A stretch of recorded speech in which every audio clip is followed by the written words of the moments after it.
Paano makuha ang pinakamagandang presyo para sa NordVPN? Una, pumunta sa link na iniwan ko sa description dahil automatiko kang bibigyan nito ng malaking diskwento. At isa pa, kapag karaniwan mong pinupuntahan ng website, parang binibigyan ka nito ng 3 libreng buwan. Sa link na ito, makakakuha ka ng 4 na buwang libreng serbisyo. Sasabihin ko rin kung paano ito beripikahin para makuha ang dagdag na buwan. Pagka-login, i-click ang Get NordVPN para makita ang presyo.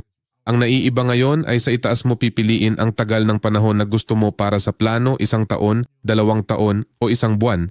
Sa 2 taong plano, mas malaki ang matitipid mo sa unang bayad dahil mas malaki ang kailangan mong bayaran. Pero depende talaga sa'yo dahil sa katagalan. Kung plano mong gamitin ang NordVPN ng matagal, magbayad ng 2-year plan dahil mas mura ito. Sabihin nating pinili natin iyon tapos ang version, Basic, Plus o Complete. Piliin natin ang kompleto, ang pinakamataas, ang SS. Kukumpletuhin natin ito at makakapagbayad na. Tingnan mo, lumalabas na 4 na buwan pero tapusin na natin ito rito. At ang mangyayari, tingnan mo, mawawala ang 1 buwan kung aalisin natin ang code. Kung wala ka pang code, lalabas na ibinibigay nila sa iyo ang plano para sa 2 pang taon, 3 buwan. Pero kung idadagdag mo ang code na lumalabas sa screen dito, magdadagdag lang ito ng 1 pang buwan. Kaya pindutin natin dito, pindutin natin ang apply at automatikong maglo-load ang buwan. May tandaan ito ang presyong nakukuha ko dahil kasama ako sa bansang ito dito sa Estados Unidos at hindi ako sinisingil ng buwis.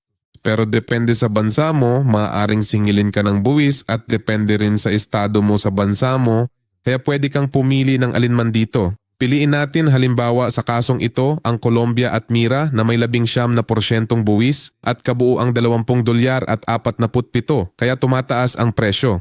Depende kung nasaan ka, magbabago ang presyo. Halimbawa sa Estados Unidos, tingnan mo walang nagbago. Sa ibang estado maaring ganun din. Sa isang ito, nagdadagdag ito ng 8% buwis habang sa iba hindi. Kaya kung ganoon, nandun na iyon at kapag naayos mo na ang lahat, ito na ang pinakamagandang presyo na makukuha.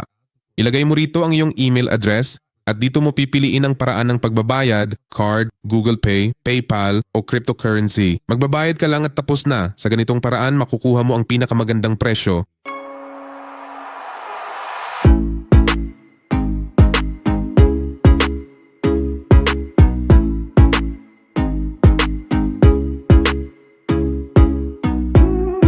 Maraming salamat po.